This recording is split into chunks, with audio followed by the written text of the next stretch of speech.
나는 당신의 거짓말의 증거를 찾았습니다. 한동안 나의 오만함을 의심했던 시어머니가 자신감 넘치는 얼굴로 말했다. 난임 검사에서는 아무런 문제가 발견되지 않았지만 시어머니는 남편과 내가 아이를 갖지 못하는 이유는 내가 정신이 없기 때문이라고 지적한다. 루 남편의 아이인지 파트너의 아이가 누구인지 모르기 때문에 시어머니는 부인약을 복용하고 있기 때문이라고 주장한다. 정말 놀랍습니다. 이 좋은 엄마 은혜 생각에 그는 단지 현기증이 있었던 것 같다. 이제 당신을 쫓아낼 이유를 찾았습니다. 시댁 식구들 모두가 기뻐합니다. 남편과 시아버지, 형수는 시어머니의 말을 액면 그대로 받아들인다. 나는 항상 시댁 식구들로부터 나쁜 대우를 받았습니다. 사실 제 방에는 한동안 감시 카메라를 설치해 두었습니다. 결국 좋은 영상을 얻을 수 있었습니다. 시어머니의 말에 따르면 한동안 그녀의 방에서 의심스러운 활동의 징후가 있었다고 합니다. 분명히 그는 감시 카메라를 가지고 있었던 것 같습니다. 흔적에 대한 의심은 나를 향하고 있습니다. 시어머니가 태블릿을 조작해 영상을 보여주셨다. 그러나 밝혀진 내용은 시댁 식구들의 상상을 초월했다. 저는 니시 출신의 사토노 35세입니다. 저는 집에서 디자인 회사에서 일하고 있습니다. 현재는 남편 료타, 요시오 씨의 부모인 쇼지, 노리코, 형수 코코나와 함께 살고 있습니다. 사실 시부모님과 함께 살 생각은 없었지만 모든 것은 리타가 요시오 시치카를 걱정해서 나에게 해달라고 부탁했을 때부터 시작됐다. 시댁과 함께 생활하다 보니 당시 제가 다니던 디자인 회사 사무실이 멀리 떨어져 있었습니다. 출근하기가 어려워집니다. 그는 직장을 그만둘 생각으로 시댁과 함께 생활하는 것에 대해 회사에 상의했다. 그러자 회사에서는 원격 근무를 제안했다. 덕분에 결혼 후에도 계속 일할 수 있게 됐다. 저처럼 제 일을 사랑하는 사람으로서 회사의 제안에 감사할 수밖에 없습니다. 디자인 작업은 재미있고 늘 몰입되어 있어요. 그러고 보니 아직 주방 청소가 끝나지 않았네요. 나는 컴퓨터에서 하던 일을 멈추고 부엌으로 향했다. 시어머니가 나에게 부엌 청소를 하라고 하셨다. 시어머니가 집에 오실 때까지 끝내지 않으면 온갖 말을 듣습니다. 시어머니는 내 일에 별로 관심을 두지 않으신다. 그들은 그것이 단지 온라인에서 용돈을 버는 문제라고 생각하는 것 같습니다. 디자인 직업은 급여가 낮다는 이유로 종종 조롱을 받습니다. 하찮은 용돈을 버는 일에 휩쓸리지 마십시오. 주부로서의 일을 제대로 하시기 바랍니다. 시어머니는 늘 그런 식으로 집을 나가십니다. 게다가 이 집에는 집안일을 할 사람이 아무도 없습니다. 류타는 일이 바빠서 어쩔 수 없습니다. 저는 판매직 때문에 가끔 집에 늦게 들어올 때가 있어요. 그런데 시부모님과 형수님은 취미와 일로 바쁘다고 하더군요. 그는 집에 거의 오지 않습니다. 시아버지께서 밤에 자주 나가시는데 그는 은퇴 후 도박에 중독된 것으로 보인다. 내 생각엔 그 사람이 도박 중독에 걸린 것 같아. 시어머니와 형수는 미용시술과 고가의 구매에 많은 돈을 씁니다. 처음에는 연극 배우를 목표로 하고 있는 형수님이 아무래도 그녀가 시어머니에게 브랜드 제품과 고급 뷰티 트리트먼트를 구걸하면서 모든 것이 시작된 것 같습니다. 형수의 취미의 매력을 알아본 시어머니도 형수와 함께 사치를 즐긴다. 시부모님이 값비싼 취미에 자주 중독되는 이유는 아무래도 류타와 저는 아이가 없기 때문인 것 같아요. 시부모님으로부터 결혼 초기부터 두 사람은 빨리 손주들의 얼굴을 보고 싶다고 말했다. 나는 아이를 갖는 것이 힘들다. 시어머니는 불임이 원인이 바로 나에게 있다고 늘 말씀하셨다. 물론 나도 아이를 원한다. 임신하려고 열심히 노력 중이에요. 하지만 그녀의 임신 노력에는 남편의 협조가 꼭 필요하다. 시부모님이 거실에 계시지 않은 동안 나는 류타에게 임신 노력에 대해 이야기하고 협조를 구했다. 벌써 35세 글쎄요. 임신은 불가능해요. 게다가 아이를 키우는 데는 돈이 들기 때문에 포기하지 마세요. 류타는 수프를 벗고 맥주 캔을 마셨다. 그렇다면 적어도 불임 검사를 받아보세요. 시간도 많이 걸리지 않습니다. 그것은 시간 낭비입니다. 테스트를 해봐도 아무 소용이 없습니다. 번거롭고 비용도 많이 듭니다. 그렇게 말하고 류타는 맥주 캔을 테이블 위에 놓고 침실로 올라갔다. 그래서 류타는 늘 임신을 반대한다. 시어머니와 이야기를 나눠봐도 리노 씨는 충분히 설득하지 못할 거예요. 그리고 리노상이 원인인데 류타에게 도움을 요청하는 것도 이상하다. 우와, 그리고 그것은 결국 내 잘못이 됩니다. 어쩔 수 없이 스스로 불임 검사를 받기로 결정했습니다. 결과는 좋았고 불임이 원인이 내 잘못이 아니라는 사실에 안도감을 느꼈습니다. 나는 곧바로 병원에서 받은 불임 검사 결과를 보여줬다. 나는 불임이 원인이 나 때문이 아니라고 시어머니에게 말했다. 그러자 시어머니가 터무니없는 말을 하더군요. 내 몸이 아이를 낳을 수는 있어도 낳을 수가 없어요. 아마 화를 내고 있으니까 류타인지 다른 아이인지 알 수 없으니까 나는 오랫동안 불임약을 복용해왔습니다. 나는 모든 것을 알고 있습니다. 제정신이에요. 나는 그런 일을 하지 않습니다. 나는 단호히 부인했지만 시어머니는 듣지 않으셨다. 엄마, 왜 이렇게 시끄러워요? 시어머니는 피곤한 표정으로 우리 쪽으로 다가왔습니다. 시어머니 뒤에는 류타와 시아버지가 있다. 시어머니는 류타와 시아버지, 시어머니에게 내가 바람을 피우고 있다는 사실을 알렸다. 세 사람 모두 시어머니의 이상한 주장을 믿었고 시댁 식구들은 모두 내가 바람을 피우고 있다고 생각하기 시작했습니다. 게다가 시어머니는 내가 재갈을 물리고 있다고 이웃들에게 설명하셨다. 이 류타도 직장에서 그런 얘기를 한 것 같다. 그 결과 류타의 이웃과 직장 동료들은 그를 더욱 가혹하게 대했습니다. 쇼핑만 하다가도 이웃의 차가운 시선을 받게 된다. 잠시 외출하는 것조차 고통스러워졌습니다. 동료들에게 당신 이야기를 했더니 당장 이혼하라고 하더군요. 그러니 서둘러서 떠나야 합니다. 직장에서 술자리에 갈 때마다 류타는 나에게 게으른 여자라고 계속 말했다. 동료들로부터 동정심을 느끼는 것 같습니다. 더욱이 의의 영향력은 더욱 강해지고 그는 내가 하는 모든 일에 발언권을 갖기 시작했습니다. 이렇게 맛없는 음식을 누가 먹겠습니까? 가게에 가서. 음식을 좀 먹자. 확실히 그게 더 맛있어요. 자, 모두 가자. 프랑스 음식을 먹고 싶어요. 좋아요. 그렇게 합시다. 당장 나가라. 게으른 여자야. 류타가 안타깝네요. 시아버지는 시어머니와 류타, 요시마이에게 손짓을 하고 집을 나갔다. 요시마이는 의기양양한 표정을 지으며 웃었다. 요시마이는 무시하고 손댈 수 없는 음식은 치워줬어요. 나는 낮에 끝내지 못한 집안일을 시작했다. 이런 교류는 매일 계속되고 있습니다. 그때부터 시댁 식구들은 거의 매일 밖에서 식사를 하기 시작했습니다. 그러다 보니 시댁 인건비도 더욱 악화됐다. 시댁이 집에 없는 게 다행이지만 만날 때마다 나쁜 대우를 받는 것은 그에게 폐쇄된 역이었다. 류타도 내 거짓말을 의심하고 있으니까 때로는 이혼하는 것이 더 쉬울 수도 있다는 생각이 떠오릅니다. 이라면서 이혼 후 삶의 다양한 측면을 조사하기 시작했습니다. 그리고 언제든지 떠날 수 있어요. 나는 여행 가방에 필요한 것들을 챙겨두었다. 하지만 나와 류타가 아이를 낳지 못하는 이유를 분명히 하고 싶은 마음도 있었다. 그래서 주말 동안 류타에게 집에서 할 수 있는 불임 테스트 키트를 선물해 주었습니다. 물론 임신 테스트기라고는 말하지 않고 오히려 속여서 줬습니다. 류타는 내가 준 도구가 임신 테스트 키트라는 사실을 모르고 테스트를 받기로 동의했습니다. 류타가 테스트를 마친 후 바로 불임 테스트 키트를 우편으로 보냈고 나중의 결과만 기다리고 있었다. 이 결과는 일주일 후에 나올 예정입니다. 다음 주가 너무 기다려진다는 생각에 집에 갔습니다. 그날 밤 빨래를 정리하고 있는데 갑자기 류타가 다가왔다. 여기 있어요. 그의 얼굴은 악마의 행진으로 인해 붉어졌습니다. 리노, 오늘 오후에 당신이 나에게 시킨 테스트는 불임 테스트였던 것 같아요. 여기서 무슨 일이 일어나고 있는 걸까요? 그것이 내가 하는 일이다. 불임 검사에 동의하지 않으셨기 때문이죠. 검사 결과에 문제가 있으면 불임 탓으로 돌릴 건가요? 첫째, 불임이 원인은 아마도 불륜 때문일 것입니다. 당신은 이런 터무니없는 짓을 하고 있으니까 정말 쓸모없는 사람이에요. 그 후 류타 씨가 불임 검사를 취소하라고 했지만 저는 이미 검사를 한 상태였습니다. 나는 그들에게 키트를 보내는 중이기 때문에 그렇게 할 수 없다고 말했습니다. 이 류타는 허락도 없이 온갖 짓을 하고 있어서 더욱 화가 났습니다.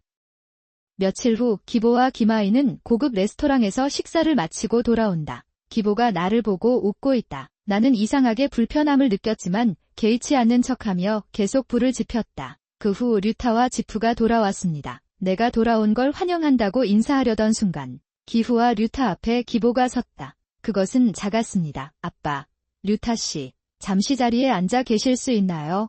코코나도, 리노 씨도 기보는 기다렸다는 듯이 말했다. 다음에 무슨 일이 일어날까요?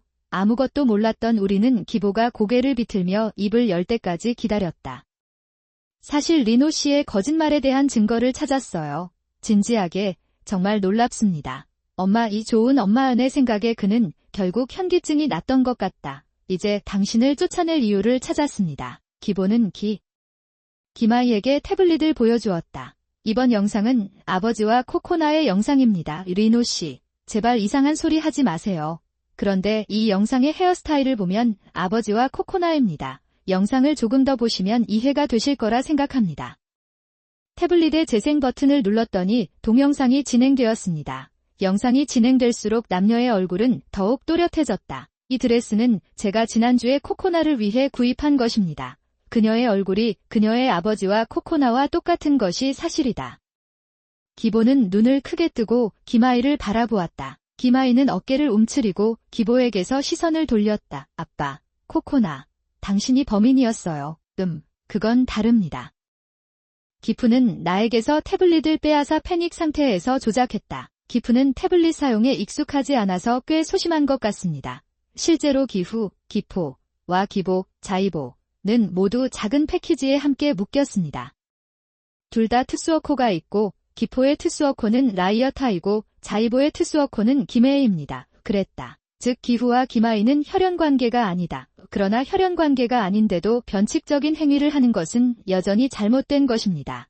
그게 다야. 이제 괜찮아요. 지프는 안도한 표정으로 태블릿을 테이블 위에 올려놓았다. 영상을 삭제했구나. 겁쟁이야. 기보는 새빨간 얼굴로 기후에게 소리쳤다. 더 이상 증거가 없기 때문에 그렇게 말할 필요가 없습니다. 기후는 기보를 내려다보며 말했다. 기보는 답답해서 주먹을 휘두른다. 그때 신비한 소리가 들렸습니다. 그와 동시에 여자의 감미로운 목소리가 들렸다. 우리는 소리가 어디서 나는지 모르고 주변을 둘러보았습니다. 태블릿에서 나는 소리 아닌가요? 나는 조용히 태블릿을 들여다보았다. 태블릿에서는 남자와 여자가 무작위로 행동하는 모습이 담긴 비디오가 재생되고 있었습니다. 기포와 김아이가 아니라면 그들은 누구인가? 재생을 멈추고 태블릿 화면을 확대했습니다. 기프는 당황한 표정으로 태블릿 화면을 바라본다. 엄마랑 류타 아닌가요? 나는 태블릿에 있는 이미지를 바라보았다. 영상 속 남성은 상반신에만 블라우스를 입고 있는 것이 사실이다. 아마도 류타일 것이다. 게다가 영상 속 여성은 기보가 좋아한다고 말한 브랜드를 착용하고 있다. 옷이 바닥에 있어요. 아버지 말씀대로 두 사람은 확실히 류타와 어머니를 닮았습니다. 이것은 다릅니다. 영상은 기보의 목소리를 무시한 채 계속된다. 스스로 감시 카메라를 설치하고 자신의 불규칙한 행동을 기록하게 하는 것은 정말 말도 안 되는 일입니다. 당신은 어리석은 일을 하고 있습니다. 초대형 부메랑의 등장에 나는 웃지 않을 수 없었다. 영상 속도를 2배로 올리자 다음으로 류타와 요시마이가 등장했습니다. 당신이 하고 있는 일은 분명히 불규칙한 행위입니다. 류타와 요시마이의 단정한 모습이 눈에 띈다. 저기, 류타 씨, 엄마뿐만 아니라 코코나 씨랑도 이런 짓을 했다고요. 리노, 이건 이것은 무엇을 의미합니까? 당신이 류타와 관계를 맺었다는 걸 믿을 수가 없어요. 그게 내 라인이야, 형제요. 나는 당신 어머니에게 손을 얹는 것이 불편합니다. 젠장. 코코나도 꽤 엉뚱한 짓을 하고 있어. 시댁 식구들은 저에게 관심도 없고 말다툼을 하기 시작했습니다. 우리 관계가 이렇게 엉망이 될 거라고는 상상도 못했어요. 나는 시댁 식구들 사이에 추악한 싸움에 역겨움을 느꼈다. 일단 저는 류타와 이혼하겠습니다. 허락 없이 그런 말을 하지 마세요. 우리가 어려운 상황에 처해 있는데도 그들은 여전히 우리를 버립니다. 리카, 왜냐하면 나는 더 이상 당신에 대한 감정이 없기 때문입니다. 나는 방으로 들어가 예전에 챙겨두었던 여행 가방을 꺼냈다. 그랬다. 그리고 집을 떠나기 전에 나는 말다툼을 벌였던 시댁 식구들에게서 태블릿을 꺼냈다. 그랬어요. 시어머니와 류타와 형수의 변칙행위 영상을 스마트폰으로 옮겼다. 앞으로의 수사와 재판에서 증거가 될 것이라고 생각했습니다. 시댁 식구들이 다투는 동안 나는 집을 나갔다. 집을 나서니 이웃들이 근처에 모여들었다. 모두에게 무슨 일이 일어났나요? 이웃 사람들의 말을 들어보니 시댁 식구들이 싸우는 소리가 들리는 것 같았습니다. 그는 상황에 대해 조금 걱정하는 것 같았다. 나는 그에게 다툼의 원인이 된 모든 것을 자세히 말했습니다. 이웃들은 놀라서 고개를 끄덕였다. 언제나 그렇듯이 나를 바라보는 그의 시선은 엄중하다. 그 사람이 내 말을 믿었는지는 모르겠지만 나는 단지 여기서 벗어나고 싶어서 이웃집으로 갔다. 나는 아무렇지 않게 인사를 하고 가장 가까운 역으로 향했다. 그 후 부모님에게 상황을 설명하고 집으로 돌아가기로 결정했습니다. 변호사를 찾아야 해요. 이혼을 하게 되면 절차가 까다롭겠죠. 집에 돌아가면 바쁜 하루가 될 것 같아요. 그런 마음으로 나는 기차에 올랐다. 집에 돌아온 후 부모님과 저는 이혼 조정 전문 변호사를 찾았습니다. 나는 변호사에게 전체 상황을 설명하고 변덕스러운 행동이 담긴 영상을 보여주었다. 그는 이 영상이 매우 강력한 증거이며 의사 비용을 청구할 수 있다고 말했습니다. 이후 시댁 간의 분류는 꽤 심해졌고 동네까지 소문이 퍼졌다. 그랬다. 나는 나의 설명이 올바르게 전파되기를 기도하면서 이혼 합의 준비를 옹호합니다. 이 씨와 함께 진행했어요. 한 달 후 나는 이혼을 해결하기 위해 류타를 만나기로 결정했습니다. 아빠, 엄마, 코코나 씨, 왜요? 상관없어요. 당신이 그 사람들을 여기로 데려왔으니까요. 아니, 전화도 안 하고 데려가면 문제가 된다. 오랜만에 시댁 식구들을 만났더니 초라해 보였습니다. 특히 늘 명품 옷을 입던 시어머니와 형수는 옷차림이 형편없었다. 리노, 내 가족 광산에 돈이 거의 없다는 게 무슨 말이야. 돈을 훔쳤구나. 도둑놈아. 나는 그런 일을 하지 않습니다. 하지만 당연히 돈이 없습니다. 이것을 어떻게 알 수 있나요? 시아버지의 연금과 류타의 수입으로는 그렇게 많은 돈을 쓰는 의붓가족을 부양하기에는 턱없이 부족합니다. 충분하지 않았습니다. 게다가 형수는 연극 배우를 목표로 하고 있지만 레슨 받는 데에는 관심이 없다고 합니다. 매일 시어머니와 놀 수 있어서 거의 백수 상태다. 사실 내 디자이너 수입은 류타 수입의 2배가 넘는데 그게 다 내 수입 덕분이다. 그래서 시댁 식구들은 사치품을 살 여유가 있었습니다. 부모님 집으로 돌아온 후 회사에 월급을 이체할 수 있는 마이닝 계좌를 사달라고 부탁했습니다. 급여를 개인 계좌로 이체했습니다. 즉, 현재 수입에 대해 시댁에 말하지 않았습니다. 나 덕분에 당신은 돈을 벌 수 있었다. 이제 이해가 되셨죠? 그렇군요. 변호사와 함께 법원 대기실로 이동하려던 참이었습니다. 그 순간 류타가 갑자기 내 팔을 잡았다. 리노, 내가 틀렸다는 걸 알아요. 그러니 저와 함께 다시 시도해보세요. 그렇지 않나요? 나는 다시는 당신이 나를 속이고 있다고 의심하지 않을 것입니다. 미안해. 리노, 더 이상 끔찍한 말은 하지 않겠습니다. 저도 지금 일자리를 찾고 있어요. 진지해지세요. 이렇습니다. 다시 한번. 기회를 주시겠습니까? 시아버지는 깊이 절하셨습니다. 그런데 이렇게 말하는 이유는 아마도 내 소득이 높다는 것을 알게 되었기 때문일 것입니다. 돈을 위한 일임이 분명했다. 지금은 이런 말을 해도 소용이 없습니다. 진료비는 제가 청구할 테니 제대로 지불해 주세요. 돈이 없는데 의사 진료비를 청구하시나요? 정말 끔찍해요. 역시 류타 휘것. 나는 류타에게 문서를 건네주었다. 류타는 서류를 받아들이며 고개를 기울였다. 류타의 불임검사 결과였습니다. 귀국 후 난임검사 결과를 부모님 집으로 보내기 위해 검사업체에 연락했습니다. 그렇기 때문에 지금은 내 손에 있습니다. 불임검사 결과 류타에게 문제가 있는 것으로 드러났습니다. 제가 류타에게 준 서류를 시어머니가 보셨어요. 시어머니는 나를 바라보며 미안하다는 표정을 지었다. 리노 씨, 의심해서 정말 죄송해요. 나 다시는 이런 짓 안 할 것 같아. 벌써 늦었어. 향후 문제에 대해서는 변호사와 상담하시기 바랍니다. 리노 씨, 가세요. 변호사님이 대기실로 안내해 주셨어요. 그 후 류타 씨는 의사의 진료비와 이혼에 동의하였고 저희는 무사히 이혼을 할 수 있었습니다. 나는 그것을 할 수 있었다. 5년 후 나는 받은 의사비로 디자인 회사를 차렸다. 결혼 전부터 좋은 친구와 함께 사업을 시작했고 지금은 회사 운영에 전념하고 있습니다. 아직 작은 회사이지만 일과 개인 생활의 균형을 성공적으로 유지할 수 있습니다. 리노짱, 오랜만이에요. 오랜만이에요. 오늘은 많이 먹어라. 오늘은 친구와 최근 화제가 되고 있는 카페에 다녀왔습니다. 저는 결혼 전부터 친구와 친구로 지냈고 전 처가집 근처에 살고 있습니다. 그들은 각자 주문을 마치고 서로의 업데이트 내용을 들었습니다. 그러고 보면 리노의 전남편이 힘든 시간을 보내고 있는 것 같다. 친구에 따르면 불특정 소란으로 인해 전 시댁이 무너졌다고 합니다. 그런 일이 일어났습니다. 물론 원기 선생은 이혼했어요.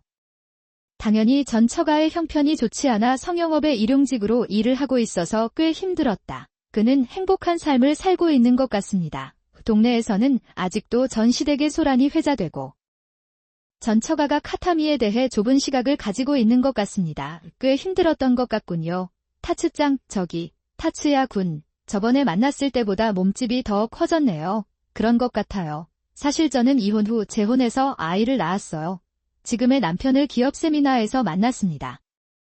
처음에는 회사 동료로, 아이로 접목을 계획하고 있었습니다. 그런데 갑자기 남편이 그녀에게 고백을 하게 되었고 두 사람은 교제를 시작하게 되었습니다. 그때부터 결혼해서 첫째 아들 타츠야를 낳는 것도 시간 문제였다. 정상적인 출산이었지만 남편의 취업활동 협조 덕분에 타츠야를 가질 수 있었습니다. 나는 그것을 할 수 있었다. 그런데 타츠야 군에게 줄 선물이 있어요. 이제 곧 타츠야 군의 생일이군요. 좋아요. 감사합니다. 이제부터 타츠야는 성장해서 어려운 일도 겪게 될 것 같아요. 하지만 지금의 남편과 함께라면